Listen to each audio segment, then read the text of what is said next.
آج نوجوانوں کا، بزرگوں کا یہ جذبہ دیکھ کے مجھے یقین ہو چکا ہے کہ وہ وقت دور نہیں ہے جب خلافت عثمانیہ کا پرچم دوبارہ ملا عمر مجاہد کا دور واپس آنے والا ہے انشاءاللہ، کہ آج کے بعد پاکستان امریکہ کے کہنے پہ جنگیں نہیں لڑے گا انشاءاللہ تعالی۔ آج کے بعد پاکستان اپنے فیصلے خود کرے گا، اور جب یہی جذبہ رہا تو انشاءاللہ تعالی پاکستان وہی جہاد کرے گا جسے جہاد کہتے ہیں انشاءاللہ تعالی۔ کشمیر کا فیصلہ آدھا گھنٹہ کھڑے ہو کے احتجاج کرنے سے نہیں ہوگا، عملی طور پہ ہوگا انشاءاللہ۔ یہاں میں نے وہ پرچم دیکھا کلمے والا، اور مجھے یاد آ گیا وہ افغانستان کا دور۔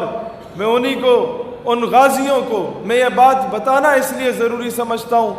کہ آج تک ہمیں یہ کہا گیا کہ پیسے نہیں ہیں، ہم غریب ہیں، ہم منگتے ہیں،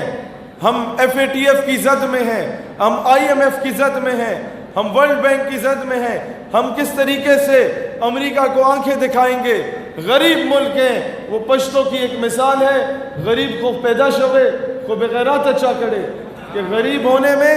اور بغیرت ہونے میں بڑا فرق ہے بھائی جان۔ غریب ملا عمر مجاہد بھی تھا،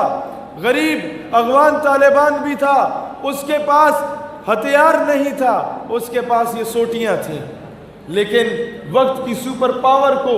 جب اس دور میں کراچی کی سڑکوں پہ داڑھی سے گھسیٹا جا رہا تھا ملا عبدالغنی برادر کو، آج وہ مذاکرات کے میز پہ گھسیٹنے پہ مجبور کر دیا گیا امریکہ کو۔ وہاں مجھے قلندر لاہوری کی اس شعر کی تشریح سمجھ آتی ہے کہ اللہ کو پامردی مومن پہ بھروسہ، ابلیس کو یورپ کی مشینوں کا سہارا، کافر ہے تو کرتا ہے شمشیر پہ بھروسہ، مومن ہے تو بے تیغ بھی لڑتا ہے سپاہی۔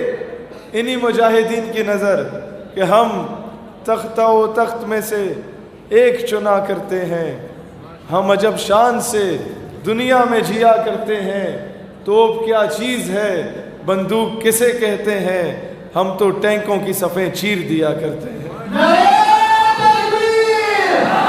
اور اسی وقت سے ملتا ہے شہادت کا سبق جب اپنی ماں کی گود سے دودھ پیا کرتے ہیں۔ دوستان ذی وقار، ہمارا پچھلے 20 سالوں سے مشرف کے دور کے بعد سے رویہ معذرت خواہانہ رہا ہے۔ ہم لوگوں نے جب تک دلیری سے مقابلہ کرنا نہیں سیکھا، یاد رکھنا یہ غلط کہتے ہیں تمہیں کہ اسلام یہ کہتا ہے ایک گال پہ کوئی تھپڑ مارے تو دوسری آگے کرو، نہیں، یہ میرا مذہب نہیں ہے۔ وہ تو کہتا ہے قرآن کا قانون ہے، خون کا بدلہ خون ہے، ہاں معاف کر دو تو بہتر۔ دوستان ذی وقار، جب تک یہ بزدلی، جب تک یہ بغیرتی، جب تک یہ معذرت خواہانہ رویہ ہماری ریاست اپناتی رہے گی، تب تک پاکستان کی بیٹیاں عافیہ صدیقی کی صورت میں اٹھا کے دشمن لے کے جاتا رہے گا، جب تک آپ کا یہ ریمنڈ ڈیوس کو باعزت بری کیا جائے گا، تب تک رات کی تاریکی میں نور خان ایئر بیس سے کرنل جوزف کو باعزت باہر بھگا دیا جائے گا۔ آج ضرورت اس امر کی ہے، ہم حکام بالا سے بھی کہتے ہیں کہ خدا کا خوف کرو، یہ قوم بجلی نہیں ہے نہ ملے، پانی نہیں ہے نہ ملے، گیس نہیں ہے نہ ملے، ہم گھاس کھانے کو تیار ہیں، لیکن امریکہ کا وہ جو ایڈ ہے اس پہ ہم لعنت بھیجتے ہیں، لعنت بھیجتے ہیں، لعنت بھیجتے ہیں، وہ ہمیں نہیں چاہیے۔ امریکہ کی ایڈ کی بنیاد پر میں ہمیشہ یہ کہتا ہوں کہ قوم کی بیٹی ڈاکٹر عافیہ صدیقی ہے، قوم کی بیٹی ملالہ یوسفزئی نہیں ہے۔